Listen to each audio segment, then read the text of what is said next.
can make you faster, I can't make you fast. I was in there alone with Taylor. Sorry, guys. Overall motion health, we'll call 62%. You definitely got enough. In grade school, I got it. Yeah, your parents are gonna need to sign this, and then You need at least a good month to perfect every little foundational movement, because if you don't perfect the foundational movements, then they're never going to reach their full potential. You're not Tom Brady. You're not David Ortiz. You're not Larry Bird. And you're certainly not Bobby Orr. In fact, even if most of us trained just like them, we wouldn't even come close to their level of performance. It's time to stop trying to be someone we're not and start working towards being who we are, or who we can be. To be our best takes science, programming, and an honest assessment of where we're actually at. So to figure out exactly where I am, I asked neuroscientist, author, and the Special Warfare Center's Deputy Chief Science Officer, Allison Brager, to meet me at the home of sport's most elite performers for a day filled with assessment, development, recovery, and a whole lot of humility. Allison and I visited Mass General Brigham's Center for Sports Performance and Research at Gillette Stadium. We spent the day with Mark Stephenson, CSPAR's director and the former Human Performance Program Manager at SEAL Team 6. Mark put me through the ringer of the detailed physical assessment needed to honestly pinpoint my few strengths and many weaknesses. He showed us how to develop a program to address deficiencies that supports our overall fitness goals and not just where we think we should be. And he proved that recovery is a dish best served at minus 220 degrees. Not even Allison's Taylor Swift could warm up that cryo chamber. To be our best, we have to train with the best. At the end of the day, despite all their success, professional athletes and America's special operators are just regular human beings who dedicated themselves to being the best versions of themselves. So what are you waiting for? All right, we came down to Foxborough, Massachusetts, home of the New England Patriots. Gillette Stadium's right outside the door. It was absolutely beautiful this morning because when we came in, the sun was rising over the stadium, and I can think of no better way to start my day than right here in Patriots Nation. But also, we got to talk about the Center for Sports Performance and Research, what you're doing here, and how you're going to help me to improve my performance, because Allison knows I need it. You just need to sleep more. Yeah, I need to sleep more. Let's start there. So I'm the director of the Center for Sports Performance and Research for Mass General Brigham, and the concept of this is plain and simple. It's for the everyday athlete. Any pro team, they have all their human performance team right there. Medical, all their doctors, all their therapists and trainers. They have their strength coaches. They have their sports psychologists. Everybody's right there. Athlete gets hurt or athlete needs something, it's all right there. But the everyday athlete doesn't get that. So the concept with the physicians that care for those teams, the head docs for Red Sox, the Bruins, the Patriots, and so forth, they said, hey, how do we get this for the everyday athlete? And of course, here at Patriot Place next to Gillette Stadium made the most sense with our close ties with the Kraft family and the Patriots. We have a hospital right here on campus as well. This is a non-medical facility dedicated to performance, both from the research side but also the training and education side. Well, let's take a tour. Sure. So right here is kind of our centerpiece with tied to education. So we have a full venue where we can do workshops, talks, we can stream, any type of conference we want to do, but everything's tied towards this area where we can do education. This area here is our strength and conditioning area. So with this, we have most of the traditional things that you would see in a weight room, but what we do is we focus on basically movements. We're training movements, we're training skills, not just muscles, right? So a lot like Allison's home right here. It really is. Yeah. Well, and Jesse's too, because you got the monkey bars for. So we have to take a picture and send it to her. Yeah, I'd love to have one of those courses. But what we do is we track everything. So everybody that comes in here as a client athlete, we're tracking all their data.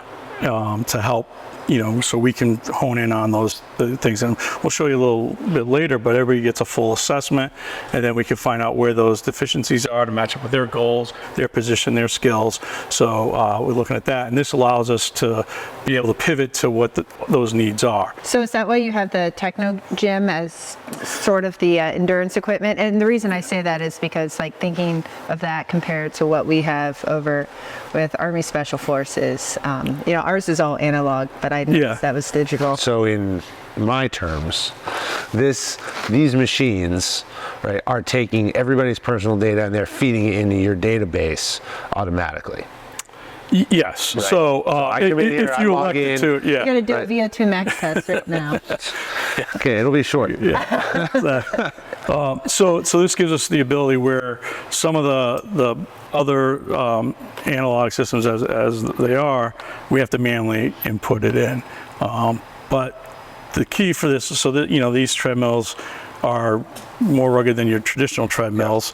Even in their series, these are called the Skill Series. So they go up to 21 or 25% incline with wow. 18 miles per hour, where your traditional. Should we try it? Yeah. Oh no, you're popping Achilles. Your traditional treadmill in a regular fitness center is going to get 12 miles per hour. Right. Yeah. That's my Peloton treadmill. Yeah. So they're a little bit more robust, and this one has some adaptations where so you can get this on. So we can attach certain things. So it's almost like for this one, it's like a parachute for resistance. Gotcha. Yeah. So we tether you in, and you're pulling some resistance against the running. So it's it's just another adaptation we can do that. Yeah. What's this going to tell me? So it gives us, so you're tethered in, you're hooked to a belt, and we control the resistance here. So if you're a sprinter, we can work on your sprint mechanics, but the coach can be right here working on your mechanics instead of you running by every time and trying to correct one thing at all. So we can measure how much force you're producing here, and which is our horizontal force, but we also can see how much force you're producing on your drive, your ground reaction forces. So it's not just about how fast the belt's moving, and if you you're the motor. You're the motor. Yeah, the belt. We can control the resistance, but there's no motor in this particular type of treadmill. The same with this. There's no motor. Training for your astronaut days. Yeah, so we can decrease your percent of your body weight that you're putting on your lower limbs, especially with our long distance runners. And we're in the Boston area, so there's a lot of marathon runners. So when their mileage is getting up and they need to kind of deload some of that pressure, but keep their mileage up, this is a device that helps them do that. Depending on what we're working on, so someone like Allison, who's a CrossFit athlete, it's all about work capacity, right? Which is not unlike from the tactical community, at least from the special operations side. It's about work capacity. It's not just endurance, not just anaerobic. It's everything, right? So we have the ability to do that here. But if I'm working with a marathon runner, we can work specifically endurance or rowers or things like that. What's your mentality? What's your approach when you first sit down with them and you start thinking about their goals and why they're coming in? What we do for our athletes, we should put that same type of mentality and approach to our soldiers. But it's not saying I'm going to train a soldier like I'm going to train a football player, because I wouldn't train a football player like I train a figure skater. So it's the same approach: needs analysis. What are the demands? What are the deficiencies? And how do we approach it? So we should approach our soldiers, our first responders, our law enforcement the same way we approach our NFL athlete, our figure skaters, or our pickleball athletes, right? So it's all geared to them in that sense. It's not training everybody. We're training everybody like human beings. That's really what we're doing. We can call it sports, we can call it athletics, call it tactical, but we're human beings. What's your activity? And that's what we're trying to do. I'll just pick on you. You're a CrossFit athlete. Okay, I have to know what level, what type of things, and then what do you know is your deficiency? You're the athlete. You'll know better than I will. Yep. And then we start working. Position. But then we work that, right? So we're, we're the coach, we're guiding, but the athlete really knows. You have to respect that. Younger athletes, you have to do a little bit more forming, but with, more seasoned athletes, you have to listen to them more because they know their bodies. But I'm going to approach you differently than maybe another CrossFit athlete because they may have different deficiencies or different needs. we can look at programs that, squat to squat. 80% of the program, 85% of the program might be very similar, but that 10, 15% or that 20% is going to be geared towards that individual's deficiencies or needs. I can make you faster, I can't make you fast.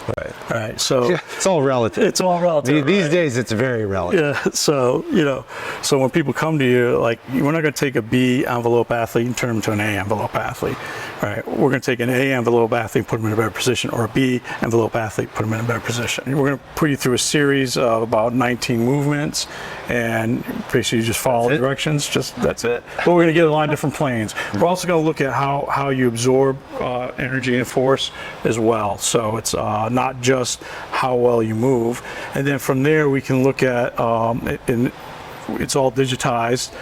It's a motion analysis and it's markerless, but then we can see what areas are having problems, and then that allows us to develop programs to address those deficiencies if there are any, or asymmetries, where one side is more developed than the other, and depending on the sport, the activity, we may want that, we may not want that. So we just look at that. And this assessment is the same no matter if you're a professional athlete, if you're off the street, tactical athlete. Correct. Those are what we call our baseline basic assessment. Everybody gets this. And then there are other assessments we can do that are more advanced depending on the sport or the activity.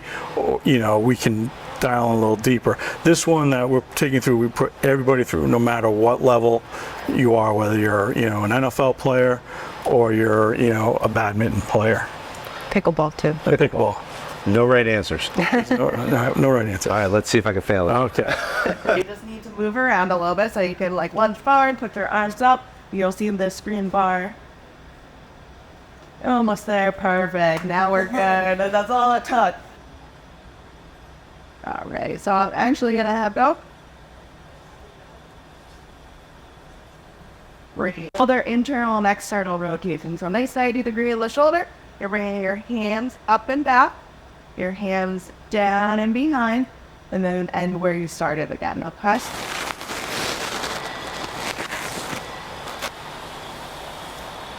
That's it. And then back. And then back up to the right, back through center, all the way to the left, and then back to center. Down, rotate over your left, back to center, and then push back up to stand. We'll go for 10 seconds. Ready, go. No pressure, but Navy SEALs have no problem with this one. Yeah, obviously. They write a book about that when they're done? They spin over and go. Where is that?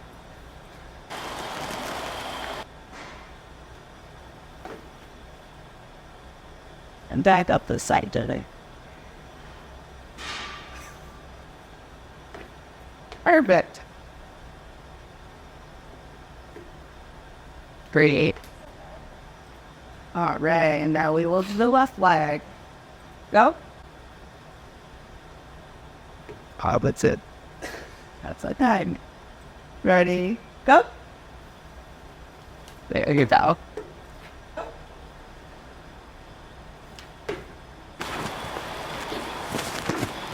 Great. 1, 2, 3, 4, 5.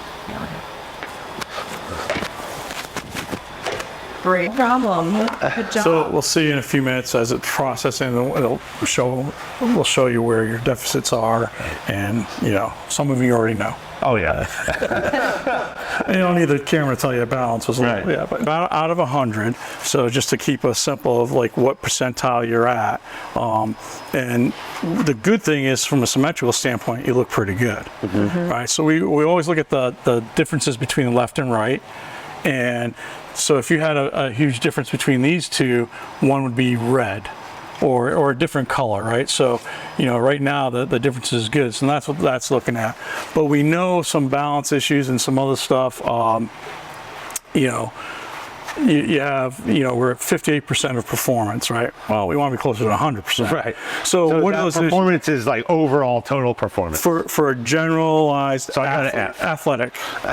Yeah, you definitely got an F. In grade school, I got it. Yeah, your parents are gonna need to sign this and then bring it back to us. But so we know you have on your left shoulder, you have some mobility issues we address, and so right here it tells us, it's kind of self-prescriptive, like prioritize your joints with the lowest index scores, and you have some hips, and that comes into balance. But your overall motion health we'll call 62%, because it's a little higher than this one because you have some symmetry, so you don't have any asymmetrical issues that have to be addressed.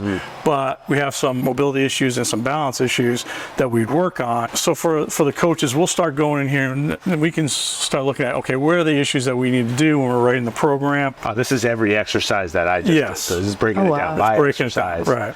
Then you're seeing. Right, and we always look at delta. So you're very symmetrical, so this is always going to be looking pretty good. You have wellness, you have performance. You can't have both. So Why not? well, because if you're a high performer, you're pushing the envelope, right? You're pushing competition. You're pushing your body beyond its capabilities. So it's not going to be healthy. But what we're trying to do is mitigate the risks of injuries, so we can be smart about it. So, we can't really prevent it unless we say, okay, don't compete. Right. Or don't train from an injury standpoint. But we increase our illness standpoint. So it's, it's that continuum doesn't always slide, like health and wellness doesn't equal performance. Performance doesn't equal health and wellness. The balance of those is what you're trying to do. So push when we can, use recovery, nutrition, and sleep to get the benefits to increase or decrease our risk or buy down our risk, so we get more health and wellness, but not compromise on our performance. And it's a gamble every time, right?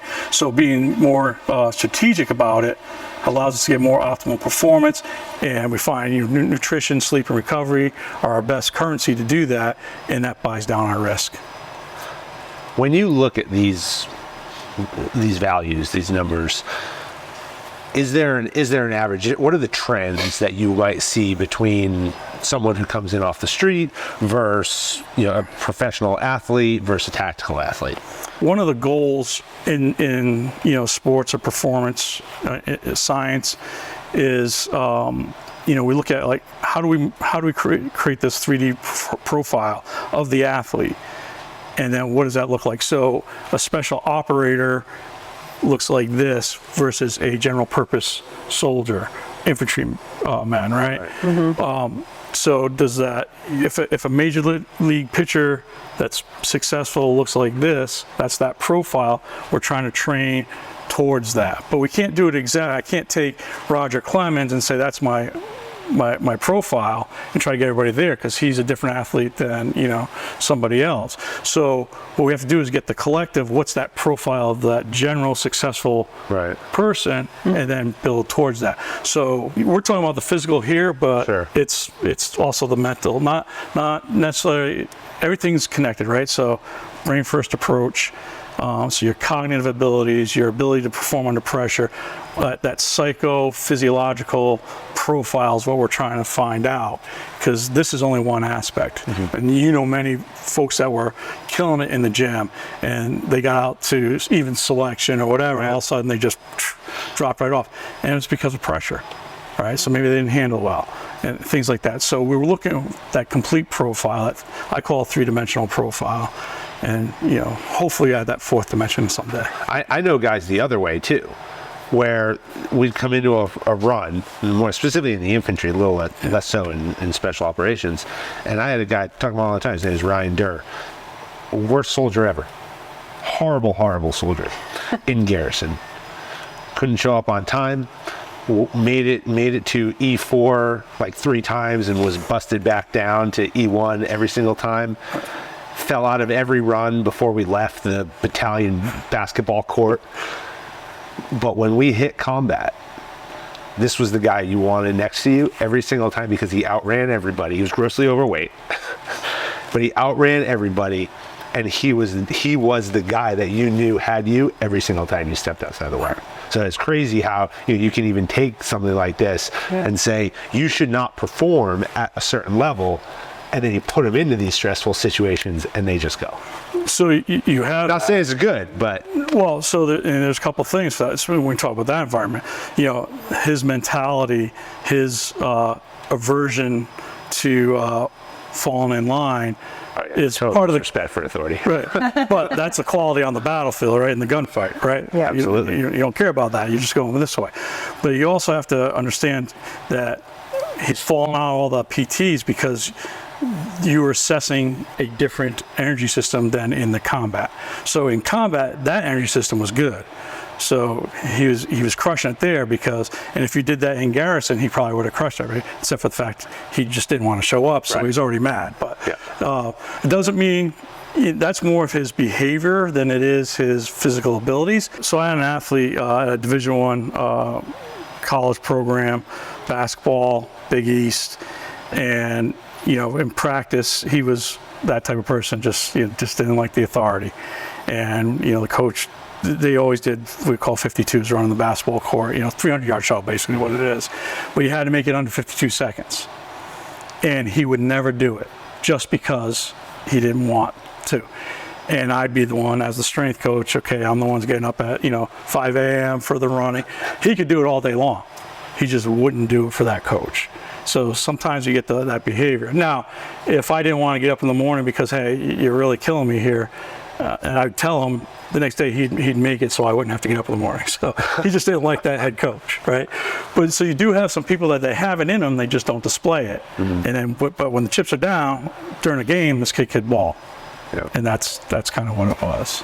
Allison, how are you incorporating this type of assessment into our recruitment and assessment process in USASOC? Something we're already kind of doing with the wearables. We already know from all the data we're gathering that people who are able to handle stress, and you see that reflected in their recovery too. So people after a really hard, intense training day, they're able to get sleep, even if it is limited sleep, and get good sleep.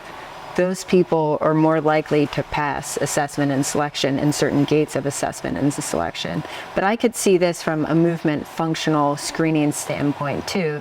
Just the people who are more well balanced, but can also show mobility, time under tension, and force through that tension. They probably are at a higher rate for not just passing assessment and selection, but accruing, less injury or being less susceptible to injury during assessment and selection. Because I think this is really what this is getting at, right? It's like the injury prevention rehab, the injury prevention piece is who moves well. Because at the end of the day, that's what they're assessing out at Camp McCall is who moves well.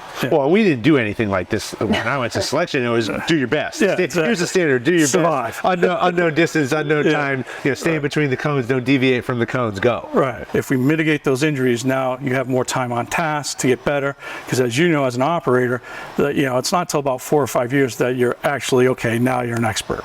Yeah. Right. But if you leave us now, I don't have that. I need 4 or 5 years to get the next guy up in line. So it's important for us to keep you and sustain you. So if we don't mitigate those injuries, we don't have this, it's not next man up in the NFL where we can just pull somebody off the practice squad. I want to ask you about how human performance changes over time. Average age of a player on that team, minus now that we're in the post-Tom Brady era, right, which skewed that average, is like, mid-20s, right? Right. You look at special operators going in, average age, Green Berets a little bit more, Navy SEALs usually a little bit lower, except for some of the Tier 1 units, right? But you're still looking at that, early 30, it's that 25 to, 35 range is kind of that target, right? Right. How does human performance change, and how do these metrics change over time? Like if I had done this 10 years ago, Right. I would hope that I wasn't at 58%. Yeah, your physical abilities are going to deteriorate. The rate of deterioration depends on how well you maintain it along the way. So you can hit a cliff, or you can just gradually go down like a Tom Brady. But what we're finding... Don't tell him that. Yeah. What we're finding is the ones that do break that norm are putting more time and effort into their recovery, their nutrition, their sleep. And I'm not saying, hey, this is the right diet for everybody, or it's different for everybody, you know, and we've seen people be just successful doing it a different way, but the common theme is their mindset or their approach to that.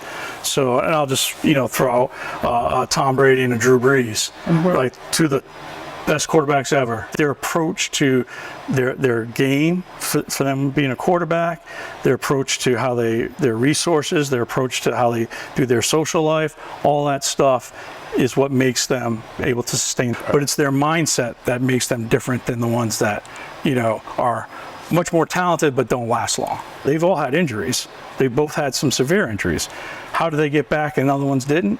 In my belief, it's their mindset approach to it.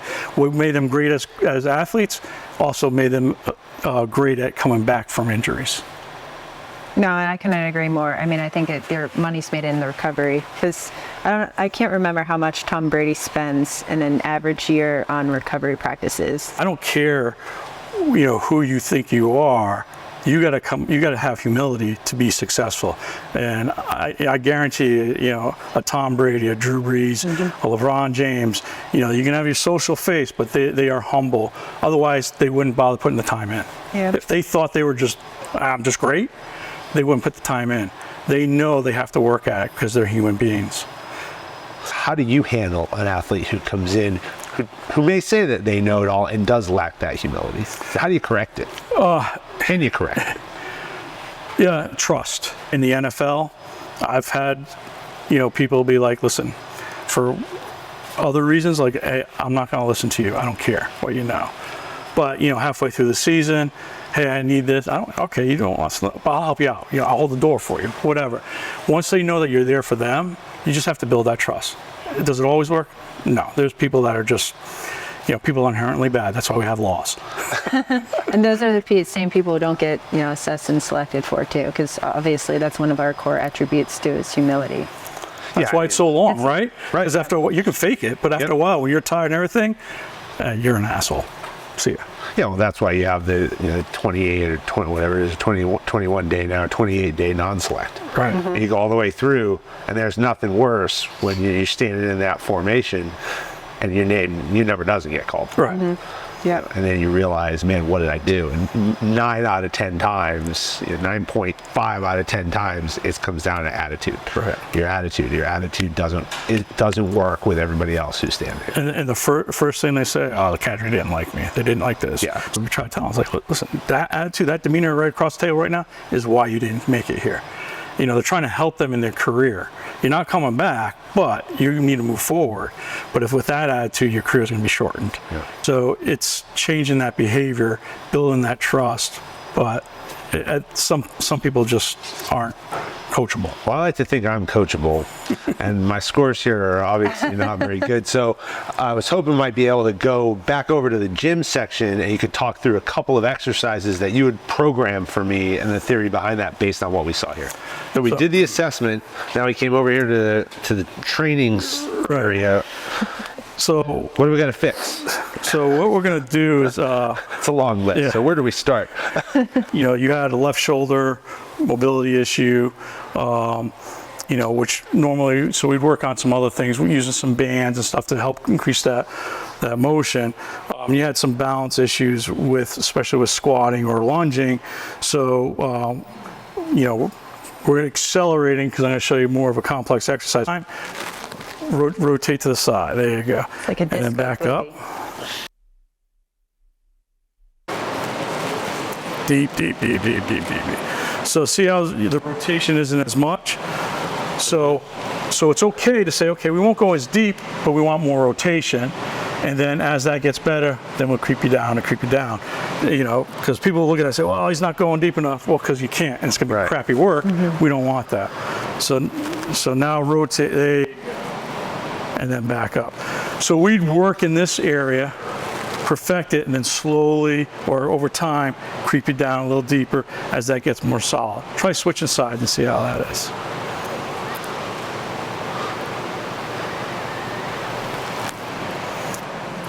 So a little less confident, right?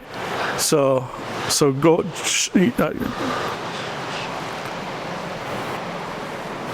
That's better.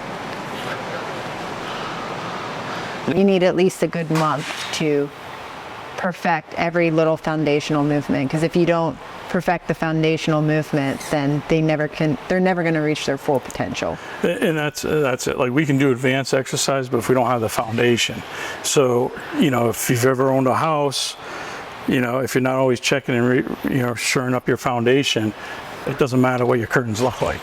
Right, so that's the same approach here. Is when we build our athlete, we're building it from the ground up all the time, but we're always going back, fixing the foundation. LeBron James still free throws, right? It's all the basics. If you don't have the basics, it doesn't matter. So, and it's the weight room to the skill. You still have to; those foundations always have to be reinforced. Give me one more. All right, we're gonna put that down. I'm gonna bring it to.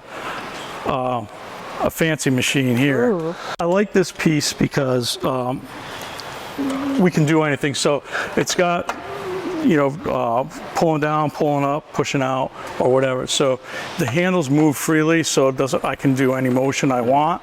So if I'm working on a specific motion that I want resistance, this is a good piece we can have. We're gonna have you in that basic athletic stance, right? We're right here. So, but because we looked at that lunge, first we're going to do, and we'll just do 5 each side, but you're going to lunge and press out and then come back, but you're controlling. So you don't want to let the weight pull you back. Mm-hmm. So as I press out, lunge, I'm controlling it back and I'm stopping here, not to let it go here. That way I'm always engaged. So my whole body's working to support this. So we'll do 5 each side and then I'm going to reverse you. Doing all the things at once. There you go. So can we do it simultaneously? So now I look at him cognitively and I say, hey, we got a little disconnect, so we can work on that, because he's doing one and then the other. Try to do it. So there you go.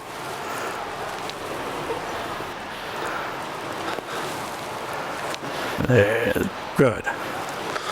Now it looks like what we want it to look like. And sometimes it's just you understanding what we're doing. Well, just from the coach's side too, I think this is a nice piece of equipment, because you could see the muscle imbalances in real time with where the angles are. One is pulling farther than the other. Exactly. Too. So it makes your job easier as well. And now, 2 reasons why we don't want the knee to touch. 1, so we're ensuring we have control. 2 is we don't slam that kneecap down to the ground. Yeah. Mightily. But this allows us to work on some of those imbalances, or not imbalances, but some of those deficits that we discovered. And plus it works into your history, because we're not compromising, the disc issues that you have in your back, as long as it's not increasing your pain and things like that.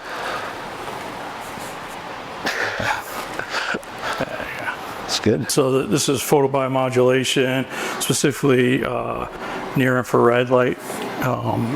And with that, we're looking at the near infrared light spectrum penetrating the cell, affecting the mitochondria, which is the powerhouse of the cell, and looking at how light affects that. Near infrared spectrum repairs the mitochondria. So we use it a lot in rehab, and the efficacy has been, out there in the isolated part. So this is whole body. So the research is just getting into this area. Can it be effective for recovery in the whole body? And then 2, can it be effective for performance increases doing whole body? So that's where the research is heading to now. So we don't have those exact answers, but we're working on those. So it's repairing At the cellular level. Yeah. So, because it's high energy infrared.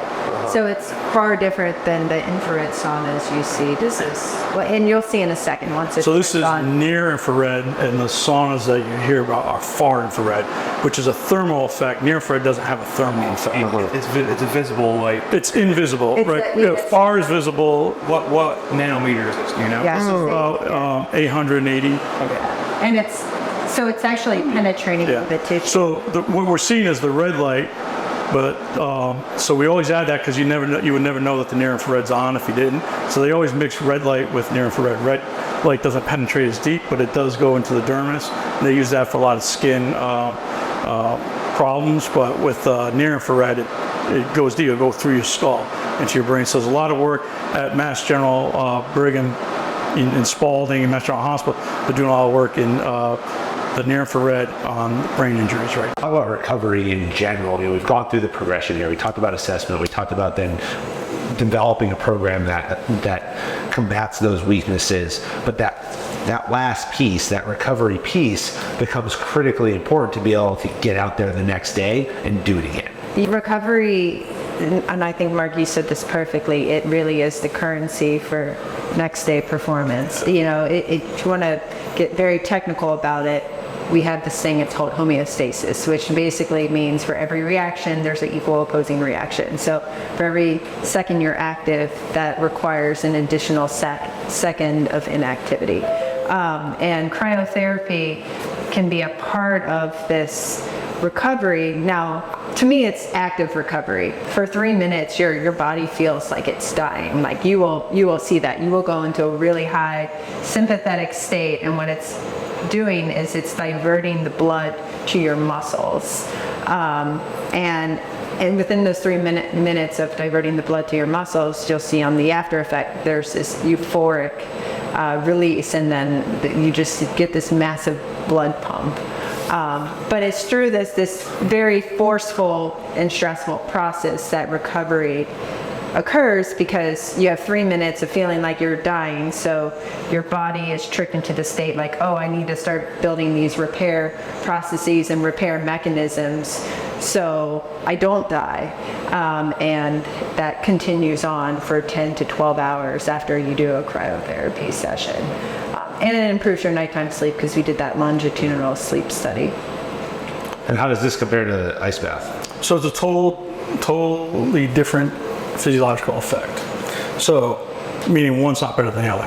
Heavy load day, high volume day, a cold plunge right afterward is going to be beneficial. Chronic stress, or looking at that chronic overload, overdrive, the cryostimulation is going to be a better effect than the plunge. So they both have value. It's just for different things, and that's why, they're not the same. It's different temperature, but think of it this way: your brain's perception is your body's reality. So as Allison said, we're in here, the brain's perceiving that you are dying. This is it. Bring all the blood in. The most selfish organ we have is the brain. Bring it all up to me. I'm going to die last. Screw the rest of you. But because it ends in 3 minutes, it never gets it. You don't even shiver. That's how quick it is. Because it's going to be 5 minutes before you start shivering when you're out in the cold. This is happening before that. But the brain is like, this is an extreme emergency. You're going to be like, this sucks, but other than that. Yeah. And so what happens is when you get out, the brain perceives like, threat's over, back to work. So I think in the chronic stress or chronic fatigue area, or overtraining and all those things, what happens is basically we're rebooting that HPA axis, that hypothalamus pituitary adrenal axis, which really is when we're stressed, it releases cortisol, sends signal down, so the adrenal gland releases cortisol. When that stress is over, it's a negative feedback loop, so it then shuts it off. What happens in chronic stress, it never gets shut off, so it's always being soaked and submerged in that cortisol. This, for some reason, because of that high threat, almost like reboots it. And they've made it pretty simple here. There's beginner, intermediate, advanced, and professional. Right. No, we do professional. you got to do professional. What? You can handle it. It's only 3 minutes. It's only 3 minutes, yeah. And we'll have someone needs, we'll try to put enough time in between a workout and this so they're cooled down and dried off and all that stuff. We always give socks, because if my socks are good and they're wet, you don't want that. So we always do that. So if a person goes in there and they are sweaty, what freeze? They get frostbite. Yeah. So yeah, it's a no-go. I mean, you got the elbow in that cup. Yep. All right. Notch. And then Yeah, and try not to move.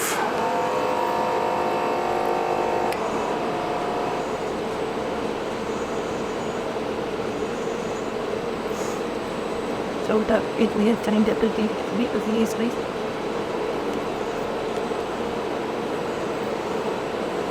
If you even if I'm sharing any of you these people to go with kids in the any outfit. We can use it to deal with the deal.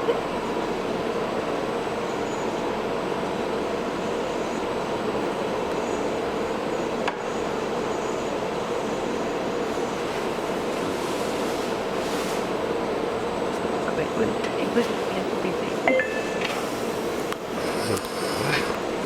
50. So 150 over 91. Pre-hypertension. Yeah. Well, we just had you moving around. Yeah. Well, too. So normally, you know, to take a true reading, we'd have you sit for 5 minutes. Tuesday is T-Swim Tuesday. Oh no, that's gonna be a long. That 3 minutes just went to 9. T-Swim Tuesday. Am I going in with Taylor too? I mean, I don't want to make Travis very jealous. You know, if I go in there, I have no choice. Ready?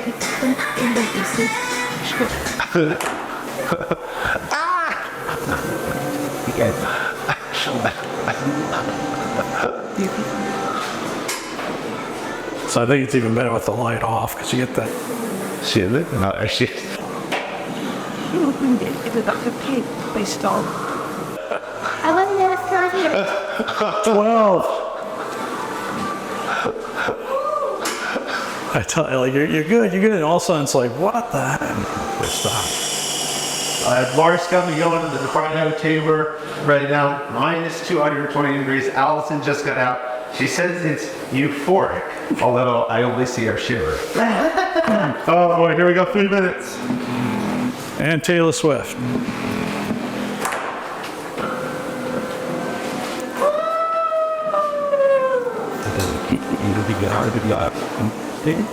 And I still didn't and you did and plus they get sense. See I don't know You're certain you can win. holding my in the mouth feeding my 30 seconds. I didn't agree with it out of loud and doing we can deal with it. It can't on it out.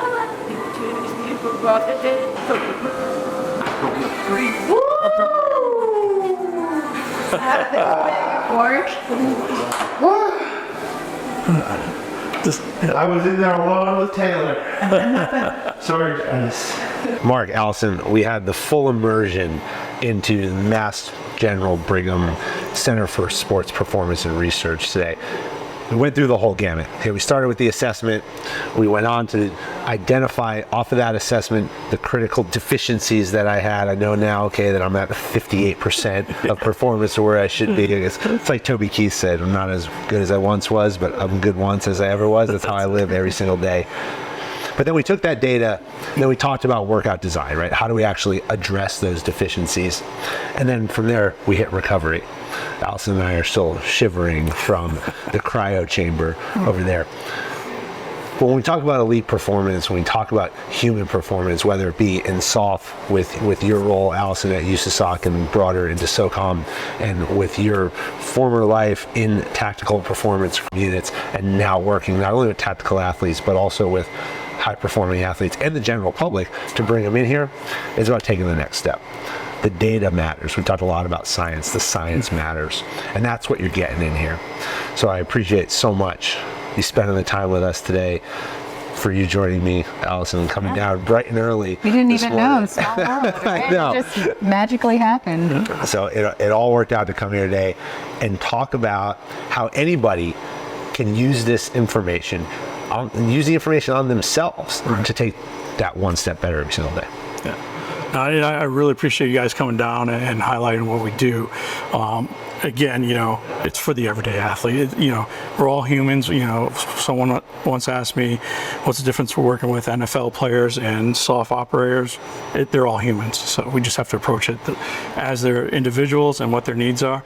And that's what this place represents. It's something for everybody. It's accessible, the resources, the expertise, and like you said, the science does matter. And we put that science to action. So thank you. Humans are more important than hardware alone. But together, they can do magical things. Absolutely. Thanks so much. All right. Thank you. Nice. See you. Oh, yeah.